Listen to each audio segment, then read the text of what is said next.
Bonjour sur Instagram. Donc si vous voulez nous rejoindre, en fait, le live, nous sommes 7 en fait. 7 en live. C'est un peu une première, on va dire, parce que moi j'ai jamais vu faire ça, mais 7 en live maintenant. On est sur YouTube, sur la page Shaman Eril YouTube. Donc venez nous rejoindre. On va parler un peu de spiritualité, un petit peu aussi de, je pense, que de la situation actuelle, de nos ressentis, etc. Voilà. Rejoignez-nous sur Ah, ça y est, je vous entends là. Voilà. Hello. Bonjour Elodie. Coucou. Salut. Alors moi, je peux pas mettre la caméra parce que je suis un peu dans le noir, donc vous allez pas bien me voir. Mets-le quand même, mets-la quand même. Attends, j'essaye de regarder comment ça marche parce que c'est nouveau pour moi, Zoom. Attends. Donc là, ah voilà. Porte joli minois quand même. Ah bah si, on voit Voilà. Salut. Instagram, donc nous sommes actuellement sur YouTube en live. Nous sommes 7 Instagrammeurs, on va dire, 7 personnes branchées spiritualité. Voilà. Ici, je vois des questions. On verra. Bon, salut, bonjour à tous. Alors je disais tout à l'heure, j'ai pas forcément mis comme face, ouais bonjour, je m'appelle, ça fait un peu alcoolique anonyme, mais on va se présenter parce que voilà, il y a les prénoms dessous. Ouais, on va se présenter. Donc moi je m'appelle Bruno et mon nom de chaman c'est Camille.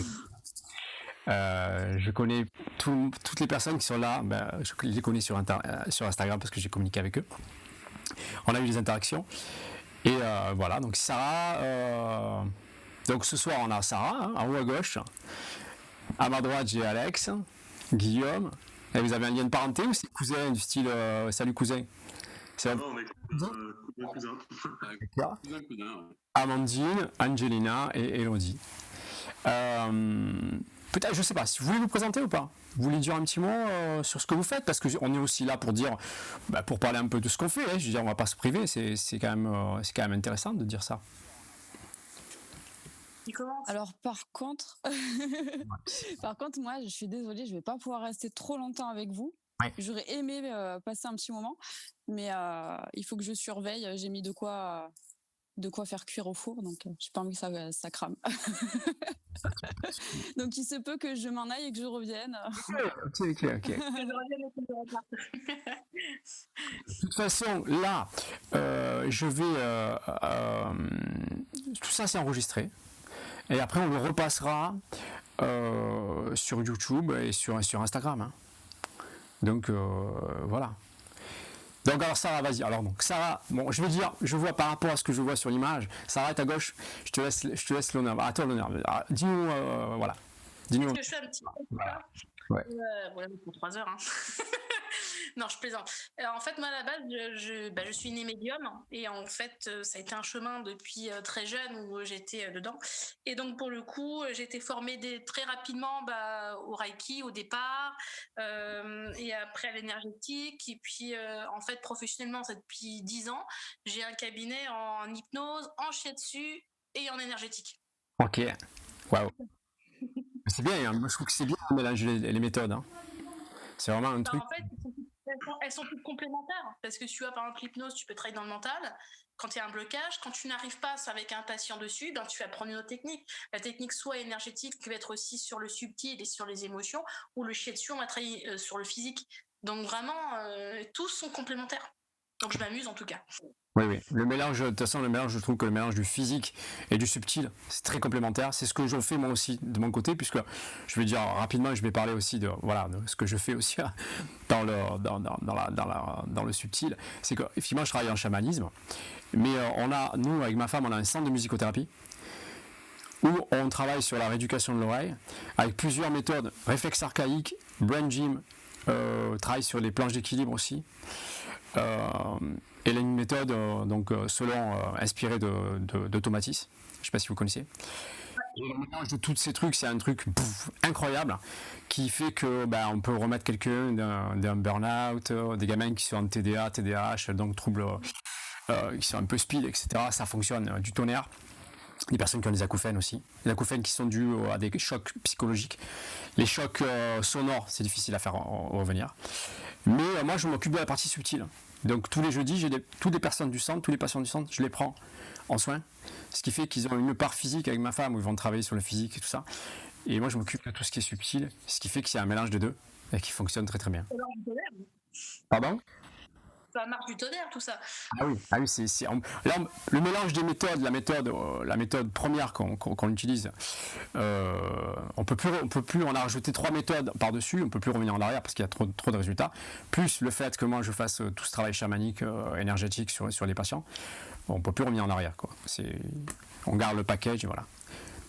Alex, tu veux nous dire un petit peu ton parcours, ce que tu fais, si tu pratiques une thérapie, voilà, dis-moi. Non, pour le moment, en formation. En formation, voilà.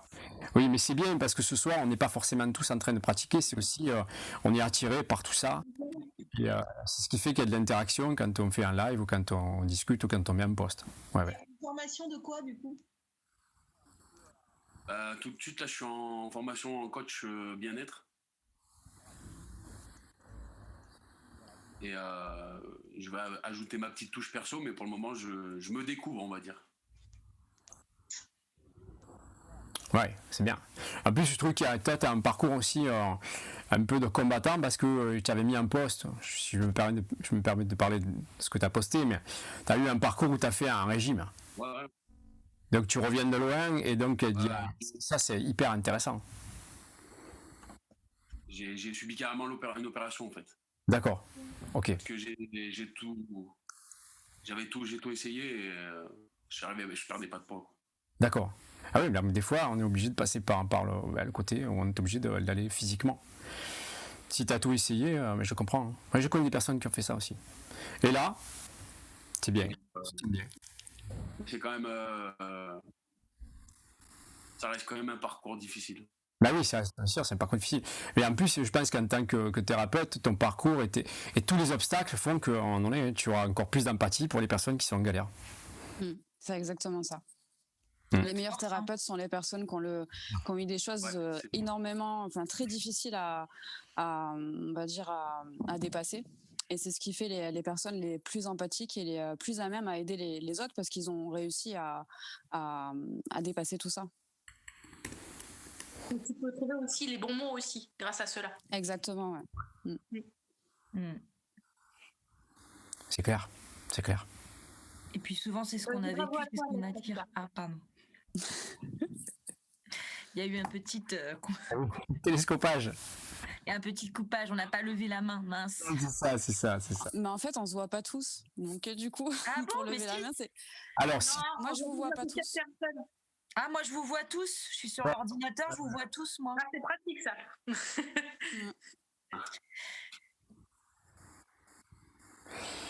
Oui. Donc, qu'est-ce que je voulais dire ? Excusez-moi, parce que je regardais... On se présentait, là. Oui, on se présentait, voilà, merci Angelina. Donc, présente-toi.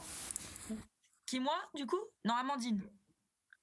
Si tu veux, parce que je suis parti de la gauche, mais... Non, vas-y, Amandine, je t'en prie. Ok, Amandine. Moi, je suis d'abord communicante avec nos amis les animaux. Et ce qui m'a tout de suite emmenée vers le chamanisme, puisque la connexion à la nature et à tout ce que la nature a à nous dire et tous ses guides. Donc ça m'a amenée sur le chamanisme. Et puis j'ai complété récemment par une formation en coaching, du coup, que j'ai fini. Donc je peux accompagner autant sur du coup on va dire l'inconscient, l'intuition, que sur du concret avec le coaching pour mettre en place des choses concrètes pour avancer vers tout ce qu'on a envie de faire. Voilà. Excellent. Quelle école t'as fait, enfin quelle formation, parce que coaching c'est large, même Alex, je sais pas ce que vous avez fait, parce que moi je suis en train de regarder aussi un petit peu de ce côté-là et je sais pas trop. Moi je suis sur la région lyonnaise, donc j'ai fait une petite école qui s'appelle Prisme Évolution par Norbert Mestre, et c'est une petite école qui te fait vivre tous tes exercices de coaching, tu les vis pour pouvoir bien les faire appliquer ensuite à tes clients, mais c'est super chouette. D'accord. Et c'est sur combien de temps la formation ? Ça doit être 7 mois. D'accord. Voilà. Ouais, intéressant. Et toi, Alex, tu fais quoi comme école? Moi, c'est pas une école, j'ai pris en live par internet en fait. D'accord. Et après, je regarde un peu tout ce que tout le monde fait en fait, tous les coachs qu'ils font, et après je me fais mes propres trucs à moi en fait. Ah ouais, c'est bien. Faut être autodidacte, hein, sans forcément avoir une école. Hein. Je pioche un peu les idées de tout le monde, et après je me fais vraiment mon propre. C'est ce qu'il faut Ce qui faire te d'ailleurs. parle le plus. Bien sûr. Faut prendre ce qui résonne le plus en toi de toute façon. Hein. C'est là où tu crées ta propre pratique, et c'est ce qui te permet d'être vraiment toi-même dans ta pratique en fait. Ouais, voilà. Ouais, Après, Pardon, vas-y, je t'en prie. En fait, tu pioches à droite, tu vas voir un peu à droite à gauche ce que tout le monde fait, et voir un peu ce qui correspond un peu entre chaque chose, et après tu mets ta touche personnelle à toi, quoi.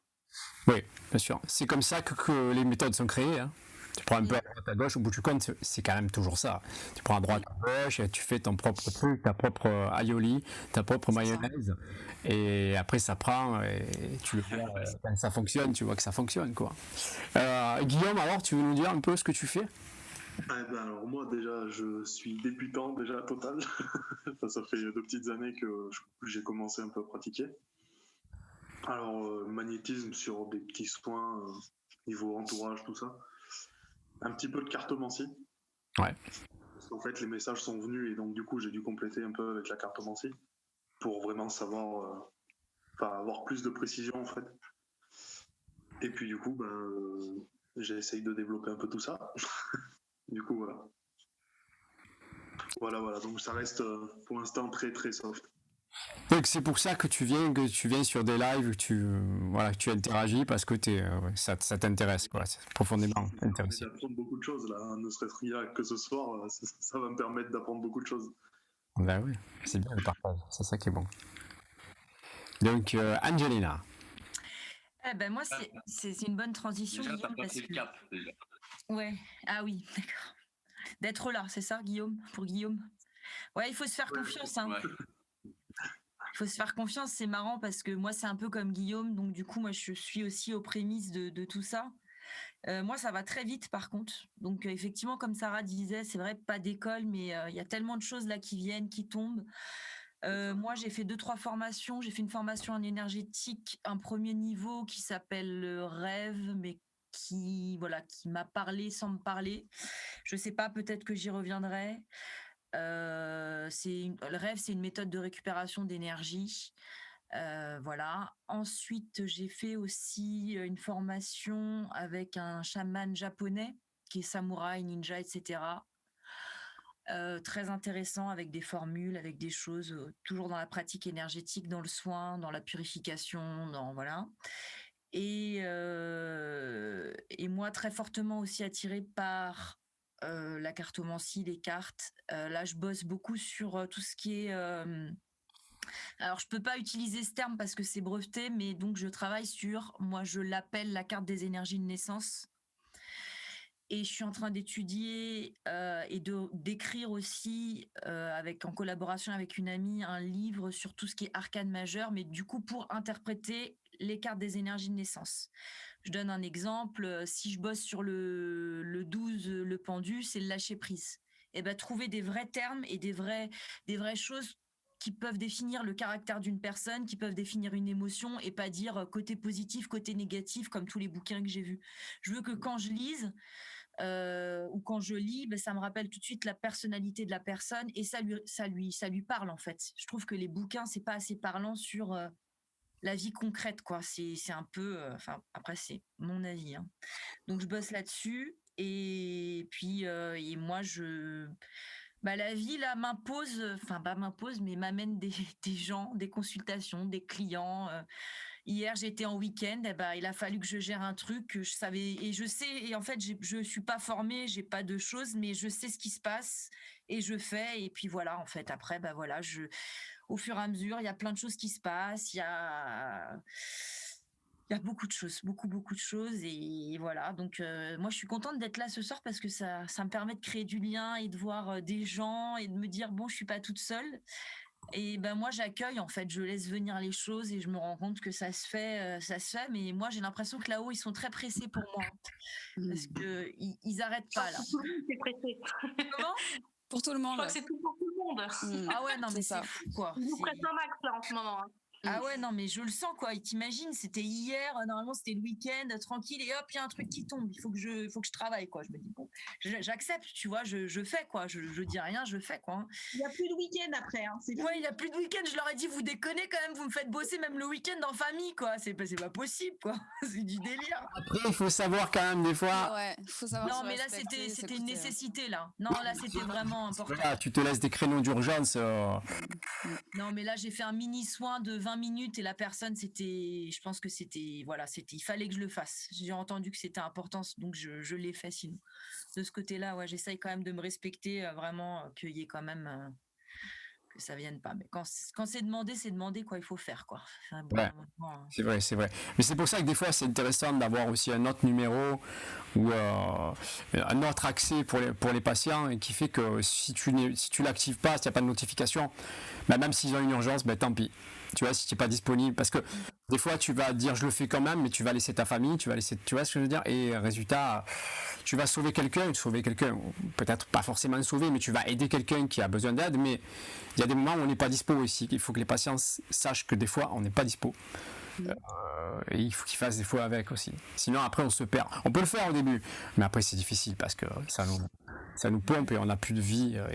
Et pour pouvoir donner, il faut aussi savoir se donner à soi-même aussi. D'avoir en priorité se donner à soi-même pour pouvoir donner aux autres. Sinon, on n'a pas assez d'énergie. Le travail, il est pas fait avec le cœur. Enfin, faut quand même se garder en priorité malgré tout dans ce milieu-là parce qu'on peut vite choper des trucs pas top. Enfin, faut faire vraiment attention.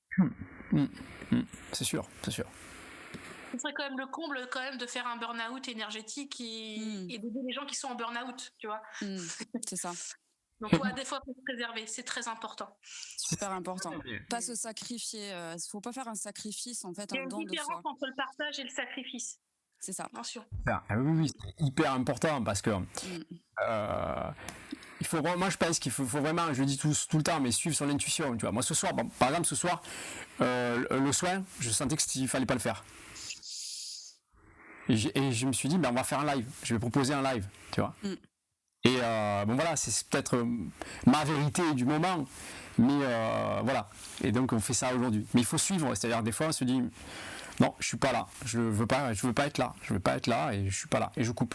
C'est une force aussi.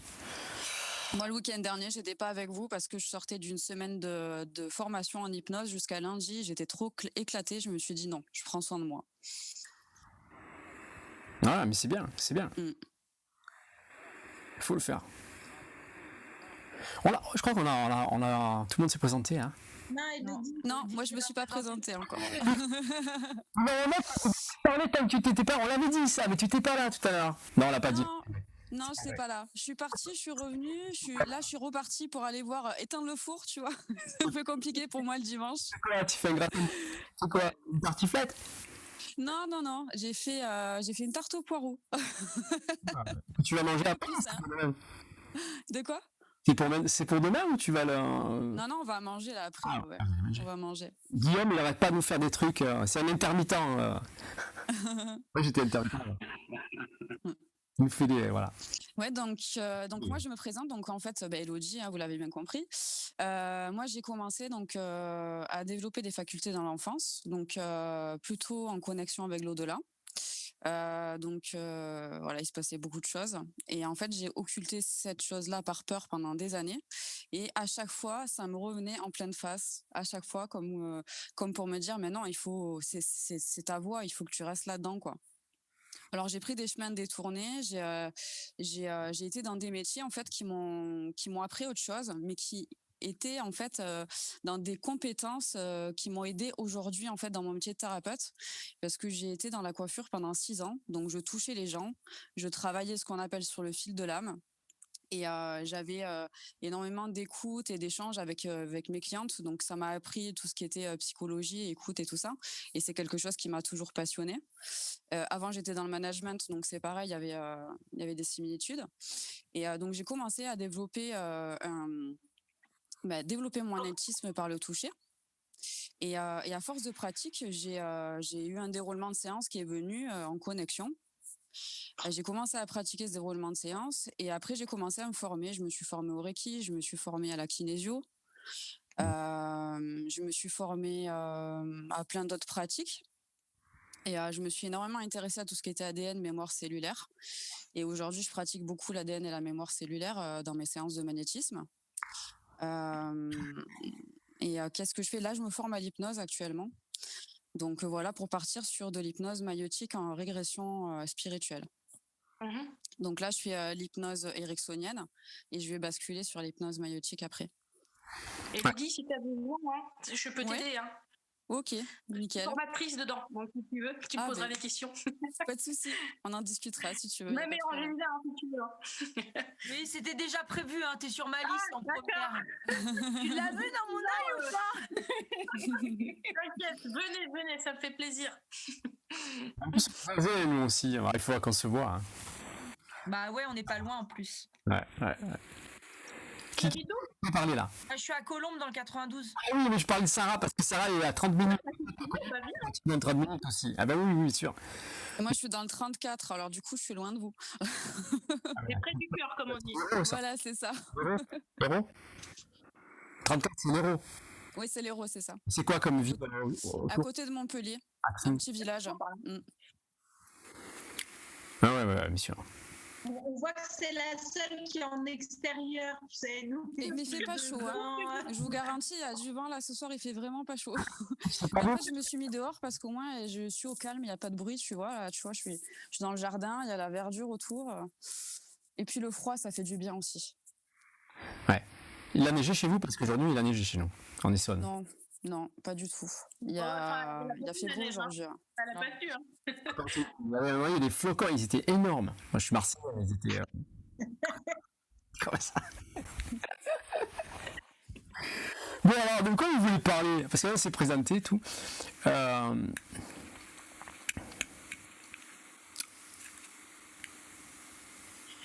vous voulez, hein.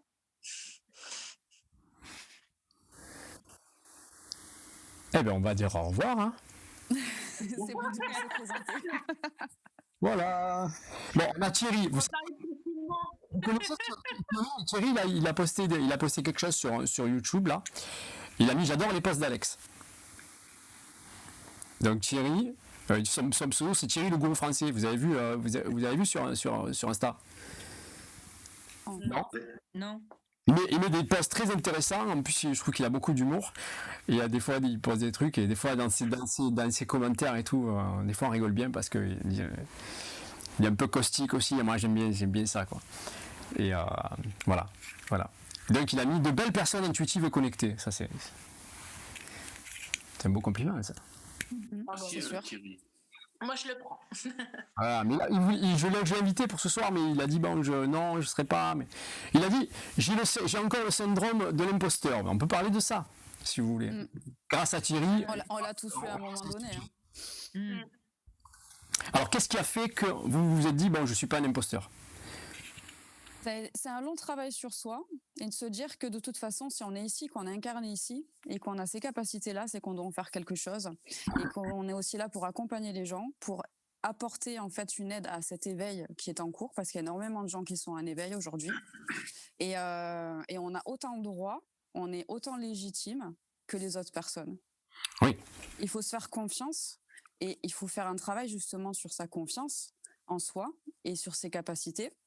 Pour ça, il faut pratiquer, mais il faut aussi prendre conscience que si on est ici, c'est que c'est pour une bonne raison. Oui, alors, je reprends la parole, bon, je fais un peu de ma cérémonie, mais quand je parlais de ça, c'est-à-dire que des fois, on a des résultats, et on se dit, bon, coup de chance, placebo, vous voyez, et qu'est-ce qui a fait chez vous que vous vous êtes dit, non, ce que je fais, c'est réel, ça fonctionne, et il y a toujours un déclic qui va faire que vous dites, c'est pas du flan. Bon, c'est vrai, quand on travaille avec les animaux, si on soigne les animaux, le côté placebo, c'est comme on sait que quand on donne de l'homéopathie aux animaux, ça marche. Ne viennent pas nous dire que ça marche pas l'homéopathie, hein, faut pas déconner. Voilà, il y a le côté relation où tu prends soin de l'animal, c'est comme quand tu lui donnes à manger, il va être l'animal qui t'aime pas trop, tu commences à lui donner à manger et t'inquiète pas, il va devenir beaucoup plus sympa. Mais donner quelques granules dans un peu d'eau, si l'animal il commence à guérir, faut pas me dire que l'homéopathie ça marche pas. Vrai ou faux, Amandine? Non, c'est tout à fait vrai. Moi, je pense que c'est la communication animale, c'est ce qui m'a fait prendre ma place, c'est que les animaux, ils mentent pas. Et quand on fait une communication animale avec juste une photo, on connaît pas l'animal, on connaît pas la personne. On fait la communication que 48 heures plus tard, on a un retour comme quoi l'animal a changé de comportement. Enfin voilà, sans. En fait, là, on se dit bon bah ok, ça a fonctionné, j'ai aidé, ça a aidé ce que j'ai fait. Et ça encourage à le faire plus, à travailler plus. Et moi, mes déclics, c'est les retours de mes comme animal. Hein. Les animaux, ils ont demandé, ils n'ont rien à prouver à personne. Hein, donc, c'est ça. Côté les animaux, c'est vrai que bon là, mais alors pour ceux qui travaillent justement pas avec les animaux, qui travaillent avec les humains, avec les bipèdes. Alors moi, ça a été confirmation sur certaines intuitions qui me venaient. Ouais. Et que je n'étais pas censée savoir et que j'étais la seule personne à savoir sur une de mes clientes en fait. Même sa famille n'était pas au courant. Ensuite, j'ai lâché prise, mais vraiment, tu vois, je me suis vraiment mis en lâcher prise et je me suis dit de toute façon, ce n'est pas moi qui guéris, c'est la personne qui se guérit. Moi, je suis juste là pour ouvrir une porte et pour accompagner. Si la personne, ça ne fonctionne pas, c'est qu'elle n'est pas prête à la guérison. Donc, du moment où tu lâches prise sur ça, déjà, tu as un déclic qui se fait à l'intérieur de toi et tu te dis que de toute façon, si ça doit se faire, ça se fera, mais c'est la personne qui fait son travail, c'est pas toi qui la guérit, c'est elle qui se guérit. Bien sûr, on est tous d'accord, je crois. En fait, tu fais ce que. Je sais pas comment dire. Ce que tu as à dire, tu le dis, et après, c'est à la personne de faire ce qu'elle a à faire, en fait. Alors, même pas, tu vois. Enfin, moi, personnellement, je ne dis pas, je pose les bonnes questions pour que la personne trouve ses réponses. Et je trouve que ça a un plus gros impact au niveau de la prise de conscience parce que c'est elle-même qui a trouvé ses réponses, c'est pas moi qui lui ai dit. Mais c'est le côté de poser, tu vois, les bonnes questions. Ouais, c'est ce que je disais, en fait, tu poses les questions pour qu'elle trouve, mais en fait, en gros, pour moi, je dis, tu lui dis ce qu'elle a besoin de savoir, mais en fait, c'est en lui posant des questions. Ouais, voilà. C'est ça. Mais du coup, la personne, elle a l'impression que c'est elle qui a trouvé ses propres réponses, c'est pas toi qui lui as dit, tu vois. Et je trouve qu'au niveau conscience, ça a un impact plus important. Ouais. Alors moi j'avais une idée dans la tête quand même, mais c'est vrai que le placebo, moi je considère que le placebo c'est une énergie. Oui. On la dénigre, mais c'est une énergie. C'est-à-dire que c'est la faculté de déclencher chez l'autre, chez soi, une attitude, un pouvoir de guérison, un rituel qu'on va faire, et déclencher chez l'autre sa guérison. Donc c'est de l'énergie. Mais au-delà de ça, par exemple, connexion avec des divinités, avec des guides. Est-ce qu'il y a eu à un moment donné un switch qui a fait que beaucoup de choses se sont confirmées, où on est allé au-delà de l'influence ou du placebo? Alors moi, je vais redonner un exemple que j'ai déjà donné dans des lives. Moi, qu'est-ce qui m'a fait continuer? C'est de toucher les gens au niveau des épaules et de voir des choses du passé. Les gens, je ne les connais pas, je leur dis le traumatisme du passé. Ils me disent oui, c'est ça, ça arrive régulièrement. Et là, je me suis dit, bon, c'est pas du flan. Vous voyez? Et ça m'a fait continuer, parce que des fois, on est tellement pris dans un truc, on entend des choses, on voit des choses, on a des connexions, ça nous procure, nous, on se fait des soins, ça nous procure des choses, on libère des canaux, on libère des trucs. Mais c'est bien aussi d'avoir une confirmation de cet au-delà, de ce côté subtil, de ce côté invisible. Est-ce que vous avez eu à un moment donné des trucs de confirmation comme ça, un peu où on se dit, bon, c'est pas du flan, on est dans vraiment quelque chose, ça existe, l'invisible existe, il est au-delà de ce que j'ai vu. C'est sûr que si deux personnes voient la même chose, en même temps on dit, bon, j'ai vu une ombre, j'ai vu quelque chose, j'ai vu une présence, les deux l'ont vu, vous voyez. Et là, ça confirme parce que je ne pense pas que deux personnes se montent le bourrichon de la même manière pour voir quelque chose. Est-ce que ça vous parle, ça? Oui, bien sûr, bien sûr. Le plus beau souvenir que j'ai eu de ma vie, ça a été en 2018 le décès de mon père. Et mon père était à l'hôpital à l'époque et en fait il m'a guidée en fait comme de l'au-delà, enfin du décès. Tout ce que je devais c'est lourd à porter, faut le dire quand même. Se dire que mon père vient, il décède, il vient me réveiller pour me le dire et de dire tout ce que il devait porter, tous les messages que je devais donner à la famille. Il m'a donné des choses que je ne savais pas. Et ça, c'était extraordinaire. Ça, c'était pour moi évocateur, si tu veux, d'un point de vue intime, que mon métier, je suis contente de le faire, quoi. Et d'ailleurs, il continue à me faire des signes, ça c'est sûr. Mais je trouve ça vraiment extraordinaire, surtout quand ça devient aussi dans ta sphère intérieure, aussi profonde et aussi familiale aussi. Que oui, ça te permet de dire oui, continue Sarah, et qu'il faut continuer le chemin et d'aider les autres, quoi. Oui, ouais, super anecdote, quoi. Parce que c'est quand même. Je rappellerai toujours, excuse-moi de te couper, le jour, en fait, mon fils avait 4 mois quand mon père est décédé. Et en fait, pour le coup, j'ai un cauchemar. Papa vient me parler en rêve, me disant je suis partie, etc. Je me réveille et je vois mon téléphone portable qui glisse de mon lit. Je mets mon portable, je le mets jamais là, en fait. Je le mets sur une table d'appoint. Et là, j'ai compris que je devais appeler. Et au moment où j'ai appelé, ma mère m'appelle, elle me dit effectivement, il est décédé. Et ça, c'est fou, quoi. Donc, et ça, je me rappellerai, quoi. C'est clair. Donc, c'est toi qui m'a réveillée. Oui, bien sûr. Après, on dit placebo, mais par exemple, quand on soigne un enfant, style un nouveau-né ou quoi, enfin, il peut pas croire à quelque chose encore. Bien sûr, c'est vrai. Les faits sont là, quoi. C'est clair. Tu mets la main sur le crâne d'un gamin, tu vois, simplement, et tu arrives à faire quelque chose, ou s'il y a une otite, mais tu vois, t'es juste là, et les parents te disent le lendemain, c'est presque parti. Il y a des confirmations quand même, c'est vrai.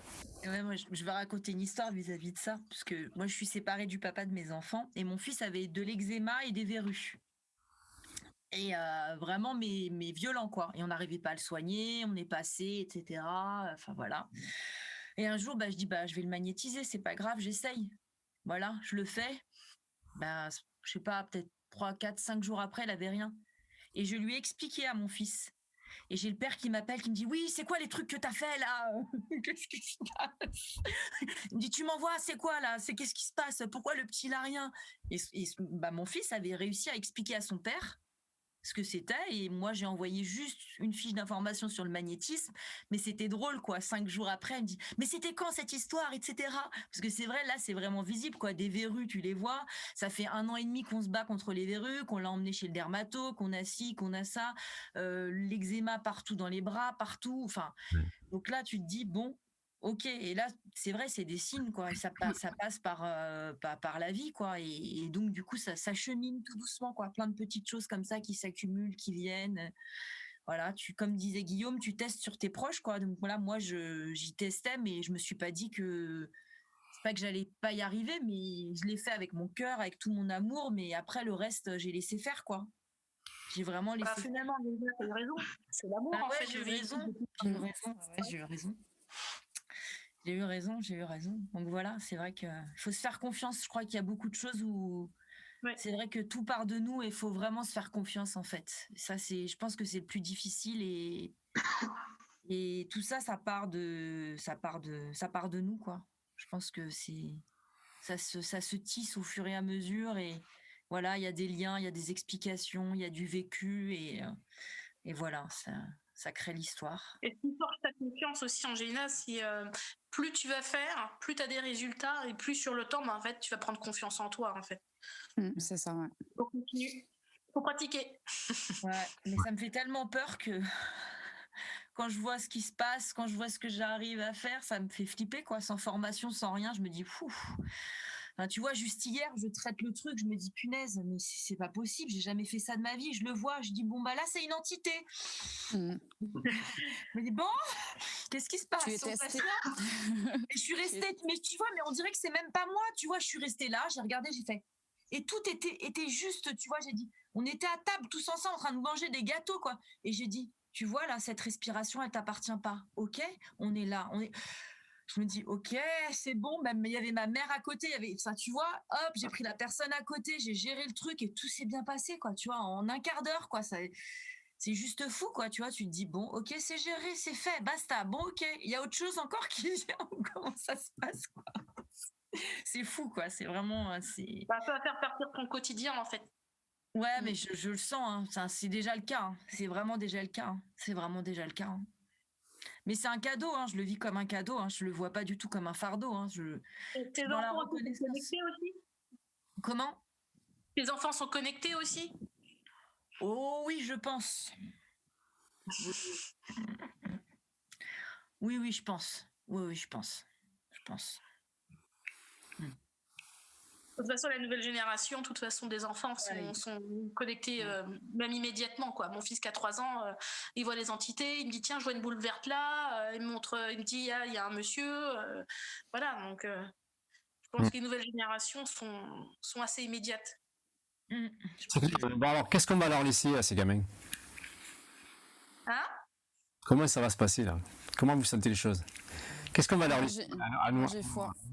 Ah, moi aussi, j'ai foi. Moi, j'ai foi, mais vraiment, voilà. Il y a quelque chose de plus fort que nous qu'on ne maîtrise pas. Il y a un plan divin qui est en cours.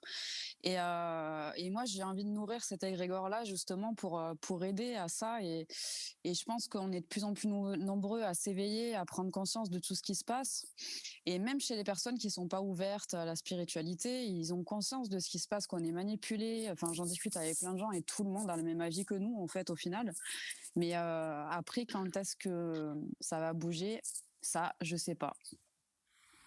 Oui, c'est sûr. Voilà, on peut pas faire vraiment de pronostic, hein, parce que. Je pense que ça mettra du temps, mais on y arrivera. Ah ouais, c'est en cours. Moi, je dis que le début est maintenant, mais ce que je ressens, je pense que ce sera les générations les jeunes dans les 20 prochaines années où vraiment tout va se mettre en place. Pour moi, hein, je pense que ce sera effectivement sur du long terme que les choses vont bouger. Mais bien, par contre. Moi, je sens que les nouvelles enfants que j'ai en consultation et mon fils, franchement, ils sont lumineux, mais immédiatement, quoi. Donc, ça va être des enfants qui vont faire vraiment changer les choses. Ils sont là pour ça. Hein. Oui, c'est sûr. Mais si les choses sont déjà installées et qu'ils vivent déjà dans quelque chose qui est déjà fermé, cloisonné et tout ça, ça va être chaud. Donc, de toute façon, oui. La nature, qu'est-ce qui parle? Attends, je vois pas.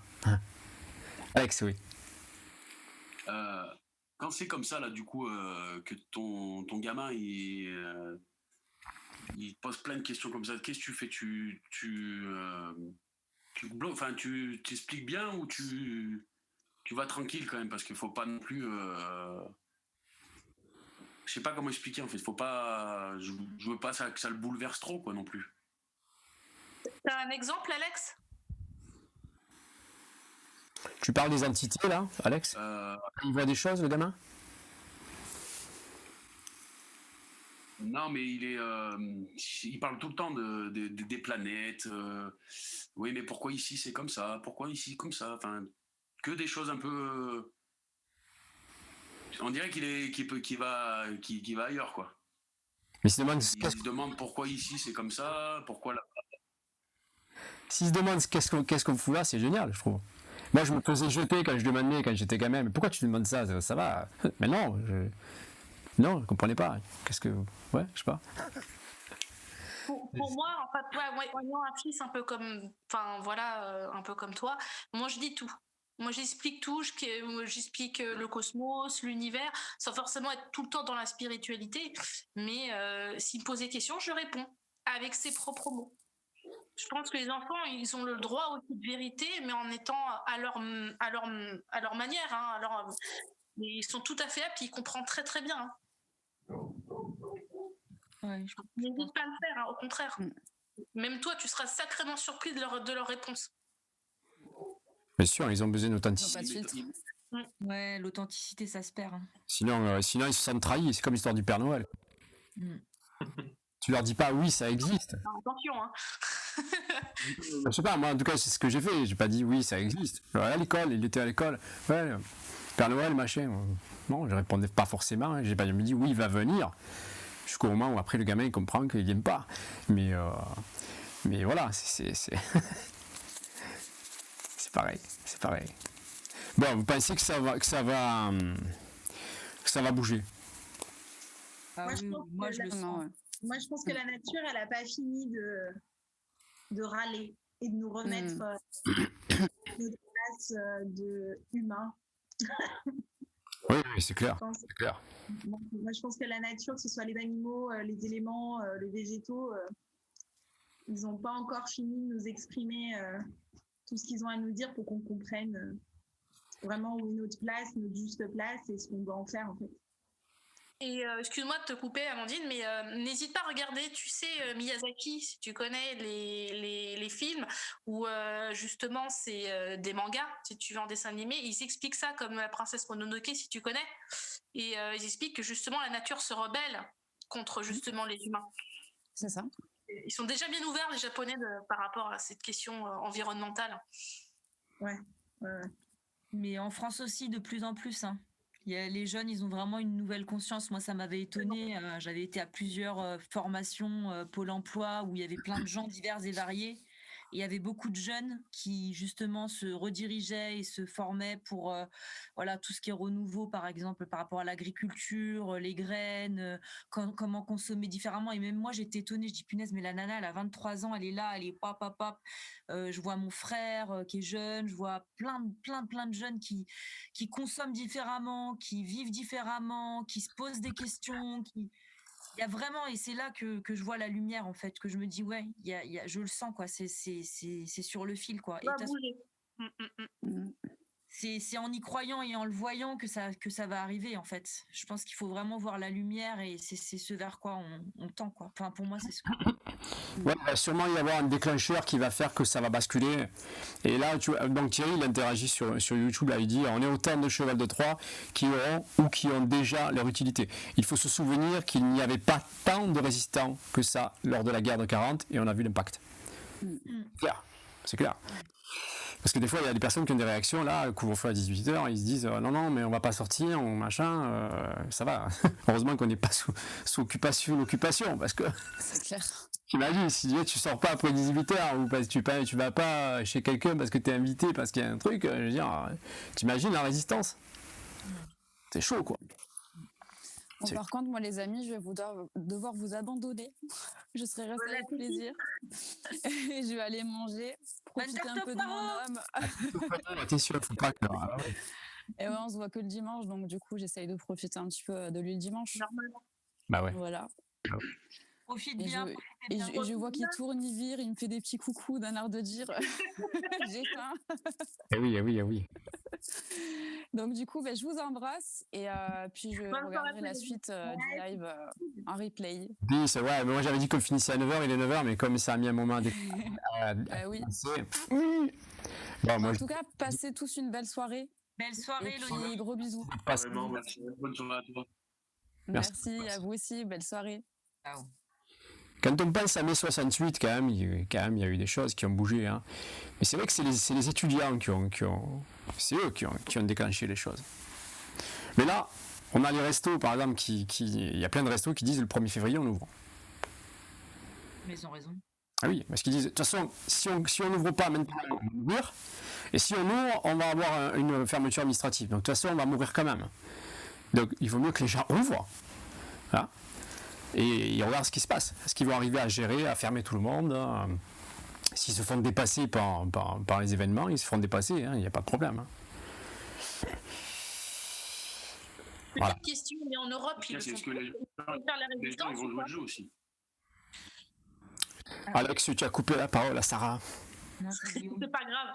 Non, je disais, mais en Europe, ils veulent faire aussi la même chose avec les restaurants, de réouvrir? Bah, ils ont fait en Italie, et je sais pas, il y a 30 000 restos qui ont ouvert. Donc déjà, ça, c'est un truc de fou, quoi. En Italie, ce qui s'est passé, allez voir si vous n'avez pas vu ça, c'est un truc de ouf, quoi. Et tu as les flics qui arrivent, les carabinieri, ils arrivent, et tu entends les Italiens qui font fuori, dehors, c'est génial, quoi. Et les mecs qui sortent, tu les vois partir, quoi. Les gendarmes et les gendarmeries qui sortent. C'est génial. À un moment donné, c'est comme quand il y a une loi, où tu as la loi sécurité globale, hein, quand ça a commencé à gueuler, ils bougent, ils changent les choses. Et surtout que là, ils savent que il y a un regain d'épidémie alors que les restos ne sont pas ouverts, les salles de sport ne sont pas ouvertes, les théâtres ne sont pas ouverts, les opéras il n'y a rien qui est ouvert et il y a un regain. Donc c'est pas. Et après on va te dire oui mais c'est les gens ils se sont vus le 31. Bon, arrêtez les conneries. Non. Il faut qu'effectivement malheureusement les gens prennent leurs responsabilités. En tout cas c'est sûr que si les restos sont ouverts les gens vont y aller. Hein. Il y a une petite contradiction quand même. Hein. Les magasins sont ouverts, mais les restaurants sont pas ouverts. Comme si dans les magasins, on touchait pas les cintres, on se collait pas. Bon. Bien sûr, tu vas mettre le masque, mais après tu vas toucher la poignée. Au théâtre, tu touches personne. Hein. Moi, j'ai été au théâtre quand c'était les périodes là. Ils laissent un siège, c'est nettoyé, il y a rien, il se passe rien. Hein. C'est respecté, pas plus en allant faire tes courses qu'en allant au théâtre, quoi. Enfin, c'est. Comme les musées, hein. Même les musées, bah oui, complètement. Bien sûr. Qu'est-ce qui va se passer là? Donc, personne va tenir. Il y a plein de trucs qui vont tenir. En train de nous tuer, les restaurateurs vont fermer. Hein. Voilà. Alors il y a encore un autre truc. Je crois que c'est 3, 4, 5 février. Il y a quelqu'un qui ça tourne sur Instagram, sur les réseaux sociaux. Pas consommer pendant 3 jours. Donc tu fais tes courses avant quelque part, ou je sais pas, mais tu consommes pas, tu vas pas sur Amazon, tu vas pas sur Netflix, tu vas pas sur et tu bloques tout quoi. Et quelque part tu sors pas. Tu vois ce que je veux dire? Tu te fais un autoconfinement quoi.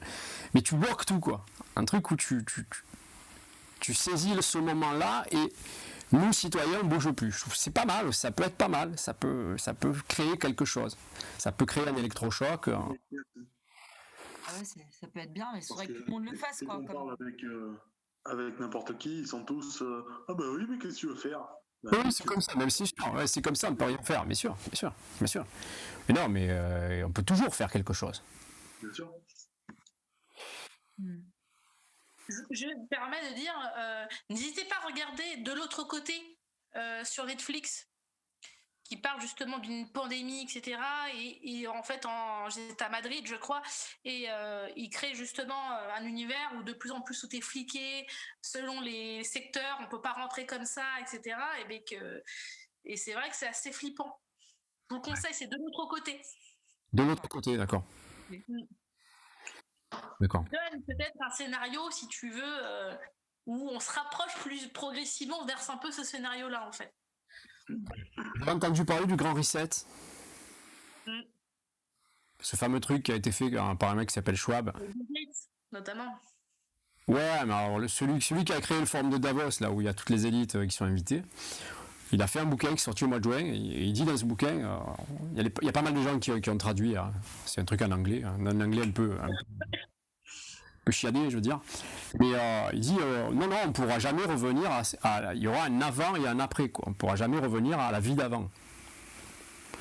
Et il te dit ça, c'est comme si tu prenais ça pour argent comptant. Donc ils vont enlever la monnaie liquide, le cash, tout ça, pour faire de la monnaie numérique. Ils veulent utiliser ça pour faire ça. Mais c'est vrai que si le peuple dit non, ça peut changer. Bon, l'histoire des restos, je pense que c'est révélateur. C'est-à-dire qu'eux, ils n'ont plus rien à perdre maintenant. Ouais. Donc ça peut remplacer les fameux étudiants de 68, quoi. Parce que là, les étudiants, on les entend pas. Hein. Une fois sur le live, là, j'ai une de mes élèves qui a 21 ans, elle fait des études à Lille, à la fac de Lille, en neurosciences et tout. Elle dit, mais je sais pas, il y en a qui ont vu, l'ami, mais on est tous déprimés. Nous, on est tous au bord de la dépression. Il y en a qui dépriment, mais on est tous en dépression, quoi. Alors qu'il y a une prof de fac qui a eu... J'ai une interview, je pourrais vous la filer, ou la mettre sur Insta, où elle dit, en fait, on nous dit qu'on ne peut pas faire cours, mais il n'y a pas de loi qui dit qu'on ne peut pas faire cours. Donc il lance ça, mais en fait, si tu regardes les lois, il n'y a pas de loi, il n'y a pas de décret qui dit que tu ne peux pas faire cours. Donc en fait, il pourrait ouvrir les facs. Il pourrait recevoir les élèves, en fait. Et là, c'est comme les histoires de tests dans les écoles. Il y a des courriers de directeurs qui disent bon mais c'est obligatoire, il faut faire les tests, etc. Mais en fait, tu regardes, il n'y a pas de loi, il n'y a pas de décret, il n'y a rien du tout. Donc c'est eux qui s'abrogent une loi simplement en impressionnant les parents, parce que c'est les parents qui doivent donner l'accord. Et si tu rentres dans le truc, bah, tu dis ah ouais, on va être en règle, il faut qu'on soit bien, il faut que les voisins ne nous regardent pas de travers, il faut faire les choses comme il faut, mettre le masque comme il faut et tout. Mais en fait, il n'y a pas de loi, donc s'il y a une loi, on peut la contester, mais s'il n'y a pas de loi, il faut dire au directeur d'école, machin, mais c'est pas obligatoire, il n'y a pas d'obligatoire. C'est pas parce que toi tu nous fais un papier comme quoi c'est obligatoire que c'est obligatoire. Donc des fois, il faut aller chercher. Donc il y a Réaction 19, hein, Carlo Brosa, je ne sais pas si vous avez vu, lui, il y va, mais lui, il dit, moi, si je dois mourir, je meurs, c'est pas grave. Mais je me bats jusqu'au bout. Je veux une vie de liberté. Mais non, on veut tous une vie de liberté. Moi aussi, hein, franchement, quitte à mourir, je me battrai jusqu'au bout, quoi. Ça, c'est sûr et certain, quoi. C'est sûr et certain. Mais il faut si vous n'êtes pas adhérent, adhérez. Plus on va être nombreux, plus ça va avoir de poids, hein. Il y a des trucs sur les masques, sur les vaccins, sur le Rivotril, quand ils ont donné du Rivotril pour abréger les souffrances des personnes âgées, etc. Il y a un combat de ouf, hein, mais il y a quand même un combat. Nous, on fait les soins, on donne notre énergie, on a envie que ça bouge au niveau subtil et que voilà, on fédère et on essaie de... Mais il y a quand même, quand on nous attaque frontalement avec du physique, c'est ce qu'ils font, hein. Il faut aussi répondre avec du physique de manière non violente, hein. Mais on peut dire non. Mais je pense qu'il y aura il y aura un switch. Ou alors il y aura, je sais pas moi, un ouragan, une tempête, je sais pas. Un nucléaire qui va tomber sur les locaux administratifs qui gèrent notre État. Je sais pas. Je pense qu'il va y avoir quelque chose. C'est pas possible.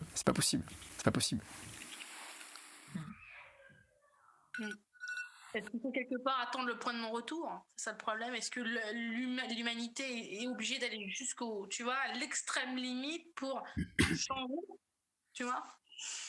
Il y aura peut-être un moment où ils vont tellement aller loin que là, même les gens qui se sentent pas concernés, qui veulent être bien dans les clous, ils vont se dire oh non, mais c'est pas possible. Parce que là, il y a l'affaire Karachi. Je parle de l'actualité, bon, on est parti sur l'actualité, mais c'est quand même, on est là, hein, il faut la vivre cette vie. C'est Balladur et compagnie. 35 ans après, ils vont être condamnés. Il y a eu des millions qui sont partis dans la campagne électorale et machin et tout ça. Donc les mêmes qu'on avait il y a 30 ans, 35 ans, c'est les mêmes qui sont là maintenant.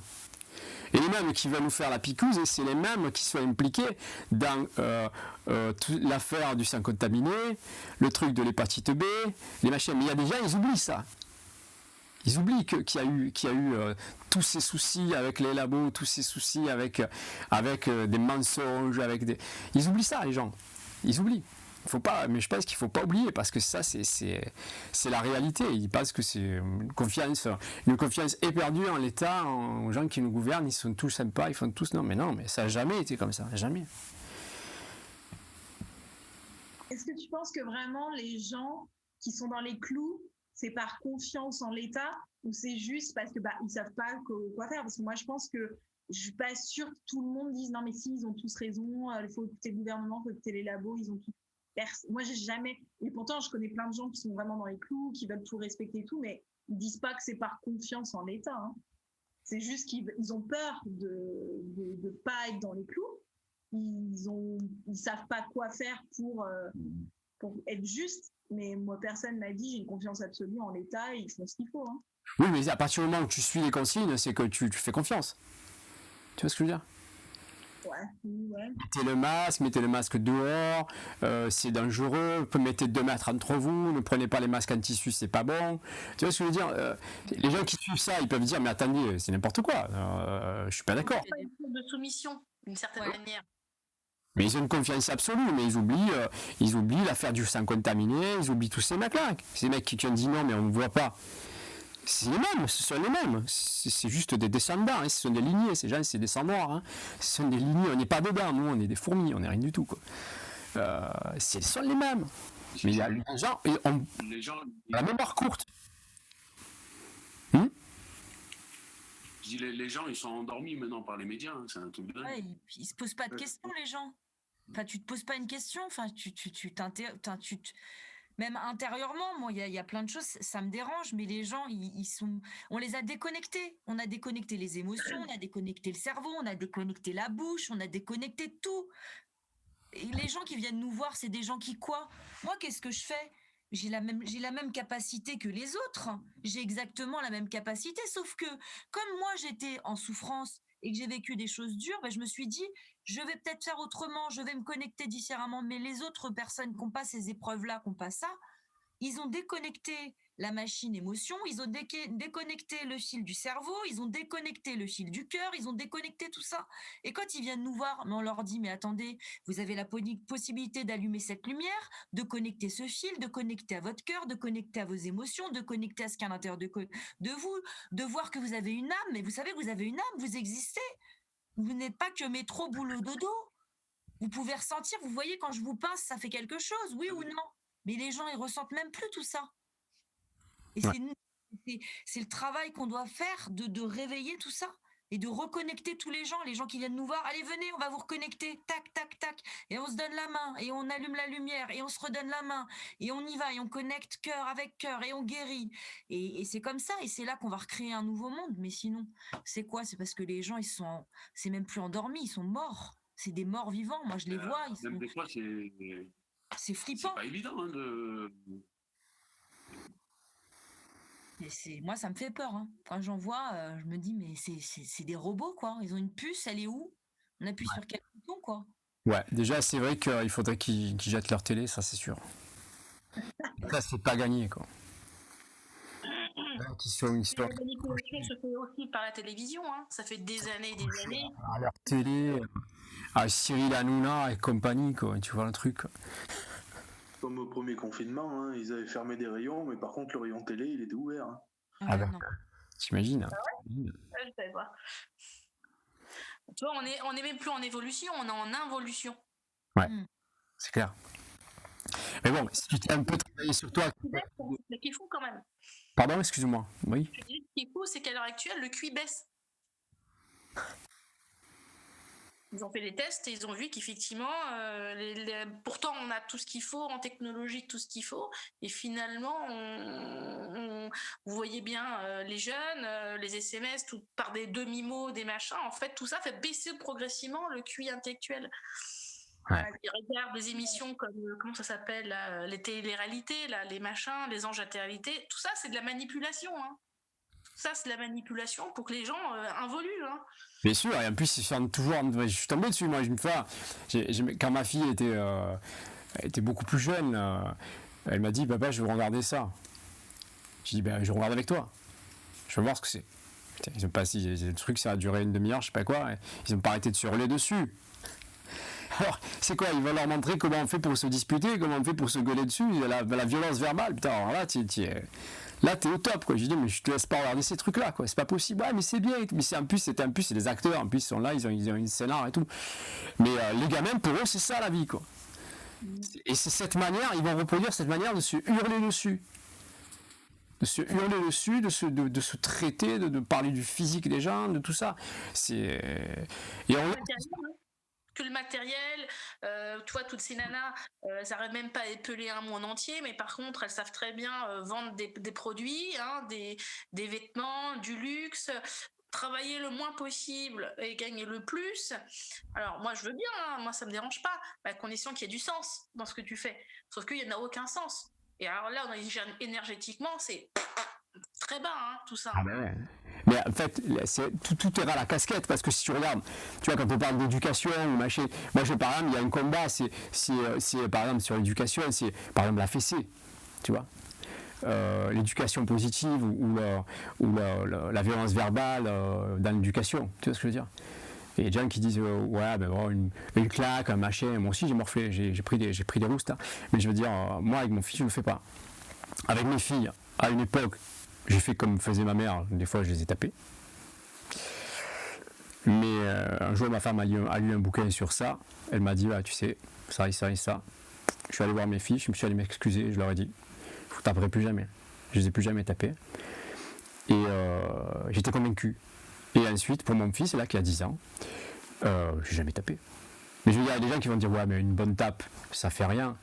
Mais est-ce que la société va bien? On est au maximum au niveau des médocs, des antidépresseurs. En France, on va dire, même dans le monde, hein, mais en France. Les gens vont bien, ils prennent des antidépresseurs, ils boivent, ils peuvent pas passer une soirée sans boire une bière, sans boire un whisky, un machin. Les gens, ils ont des dépendances à tout, au tabac, au machin, et les gens vont bien. Mais on sait que ça détruit les gamins. On sait maintenant avec les IRM que mettre des roustes aux gamins, ça détruit le cerveau. Ça détruit le cerveau. Même dire à un gamin, va dans ta chambre, ça détruit le cerveau, les gamins. On le sait, ils ont fait des tests, il y a les IRM, c'est comme un traumatisme. C'est comme si tu le tapais, le gamin, quand tu dis ça. T'imagines la sensibilité d'un enfant. Donc les gens disent, mais ça va bien, on va bien, c'est pas une tape, c'est pas une fessée, machin. Non, mais les gens ne vont pas bien. Non. La société va pas bien, si ça n'a pas fonctionné, ce truc. Ça n'a pas fonctionné. Donc déjà que les gens, on dit sous anesthésie, mais il y a tellement de gens qui prennent des médocs, pour la dépression, machin, bien sûr. Mais tous ces gens-là, ils sont là, ils suivent ce qu'on leur dit, ils suivent le troupeau. Mais ça fait pas. On a cette population-là aussi. Et déjà, comme médoc, on peut pas, énergétiquement, on peut rien faire. Hein. Tu sais, par expérience professionnelle aussi, tu vois, il y a des gens aussi qui prennent des médicaments parce qu'ils connaissent pas encore, si tu veux, ce que nous on fait en fait. Donc ils pensent que leur seule solution, c'est les médicaments. Ils suivent comme tu dis, ils suivent les gens, si tu veux, les médecins. Et ils le savent qu'au fond, j'en discute avec eux, ils me disent, ils savent qu'au fond, c'est pas bien les médicaments. Ils le savent. Mais pour eux, c'est la seule solution qu'ils voient ou que le médecin lui donne, si tu veux. Ouais. Ça n'a de solution aussi. Les médicaments, eux, ils font rien. C'est le médicament qui fait tout. Alors que nous, on leur demande de bosser. On leur dit, OK, tu veux changer? Vas-y, quoi. Allez, il faut que ça sorte. Faut que tu, va sortir ton émotion. Va tes peurs. Mais l'éducation, c'est hyper important. C'est ça qui va former. C'est pas parce que tu as une éducation où on va faire attention une éducation positive, etc. Ça ne veut pas dire que tu vas être bisounours quand tu vas être adulte, mais je veux dire, si tu peux éviter des choses, c'est pas mal aussi. Hein, un traumatisme, l'humiliation, tout ça, c'est. Il y a des gens, des fois, ça me fait rire parce qu'il y a des gens qui disent le talisman, ça marche pas. Ok. Mais tu prends un talisman, tu dis que ça marche pas. Il y a une intention dessus, il y a une charge, il y a tout ça, tout le tintouin. Mais je veux dire, il y a des gens, ils n'ont pas de talisman sur eux négatif, mais ils disent, tout le temps, ils passent leur vie à dire je suis une merde, j'ai honte, j'ai ci, j'ai là. Ils se font un propre talisman, un auto-talisman négatif sur eux, et ils y arrivent. Et ce talisman, il les détruit. Il les détruit. Et ils ont cru, quand on leur a dit que c'était des merdes, ils ont cru leurs parents, ils ont cru les gens qui leur ont dit ça. Et là, t'imagines l'énergie de ce truc. Donc, un talisman, ça marche. Parce qu'on va créer un truc qui va être hyper positif. Et on va le dire à la personne, et on va dire que ça va faire ça, ça, ça. La personne, elle a besoin. Ça veut dire quoi, croire? Ça ne veut pas dire que ça n'existe pas. C'est que je crois. Bon, après, il y a une différence entre la foi et croire. Mais si la personne, elle sait que ça va lui faire du bien, ça va lui faire du bien.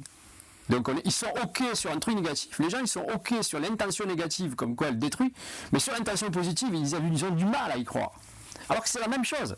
C'est le même mécanisme. C'est le même mécanisme. Sarah est partie. Elle n'a pas supporté. Non, tu là. Attends, bouge pas. C'est bon. Après, les gens, ils veulent le résultat direct aussi. C'est facile, hein, c'est être paresseux d'une certaine manière. Comme je dis aux gens, on leur redonne le choix et d'être acteur de leur vie. Et ça, je trouve que c'est extraordinaire. C'est ce que je leur dis. Qu'est-ce que vous voulez? Vous endormir pendant 3 mois, 6 mois, 1 an, et que vous restez au même stade, hein, ils n'avancent pas forcément, etc.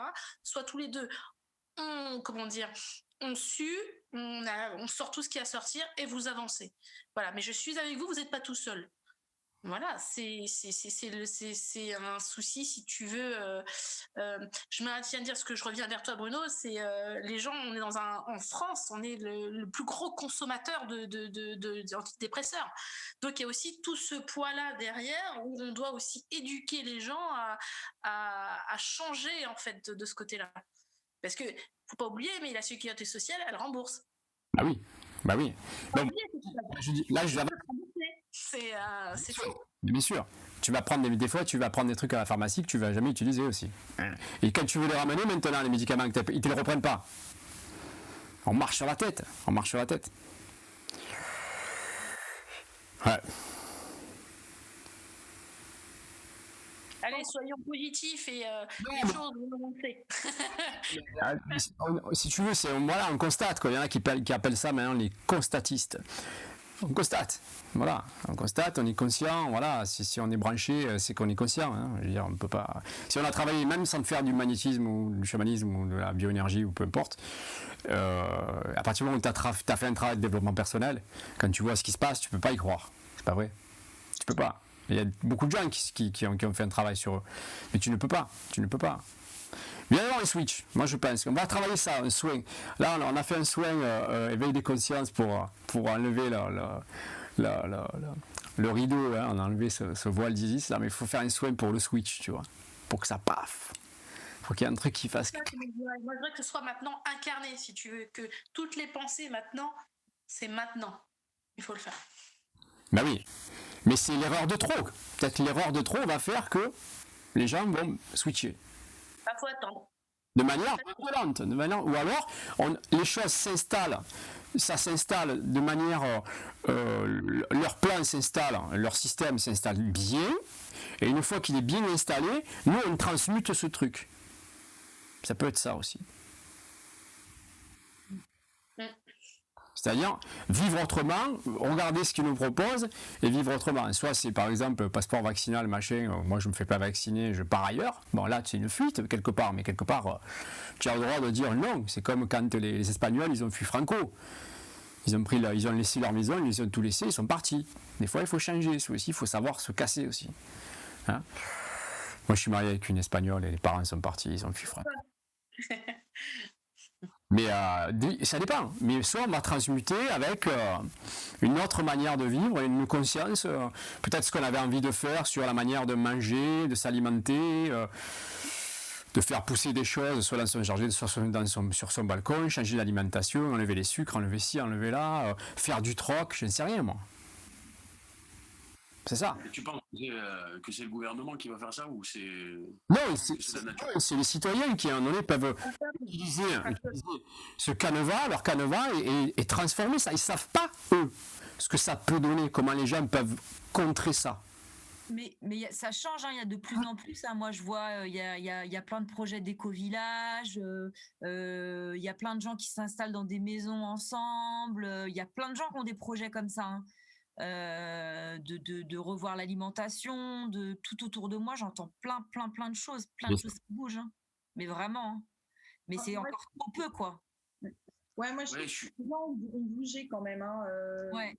Depuis déjà un an, je trouve que moi j'ai pas mal de gens autour de moi qui ont bougé, alors qu'on vivent des trucs pas très cool, mais qui ont bougé, hein.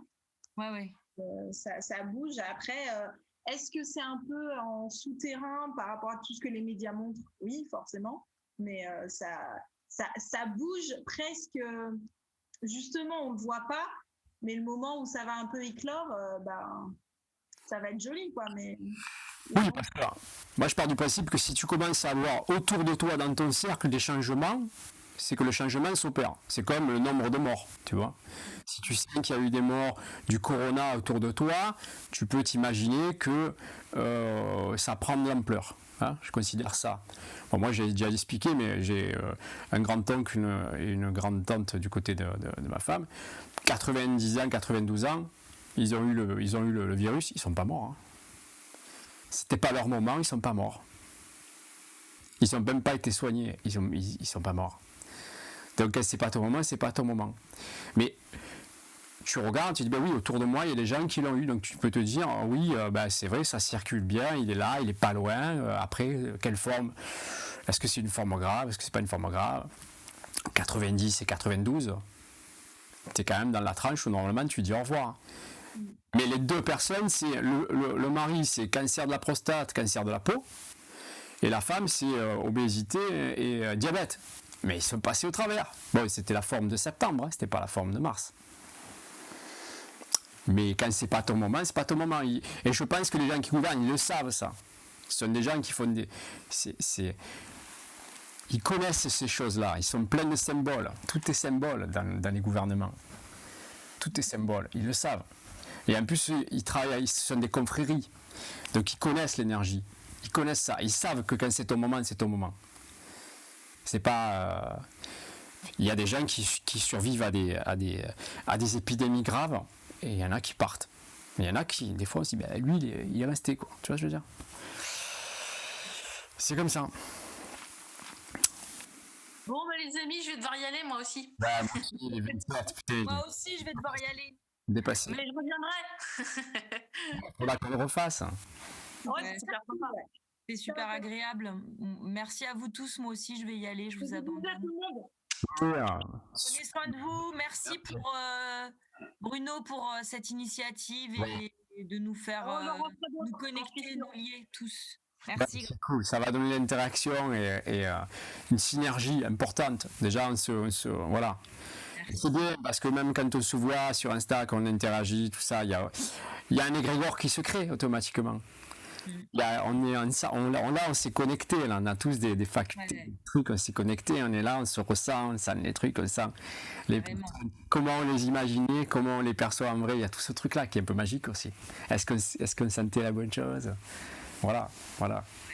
Mais vous sentez ça ce soir, il fallait qu'on fasse ça. C'est superbe. Merci d'avoir pu ressentir ça. Merci en tout cas. Merci à vous. Merci. On va essayer de se reprogrammer ça et peut-être d'avertir un peu plus tôt aussi. Vous avertir plus tard. Mais bon, voilà. Déjà, vous étiez dispo et bon voilà. Donc on l'a fait.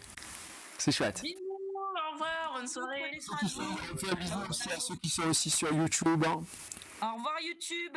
Voilà. Ciao. À bientôt. À bientôt, bye.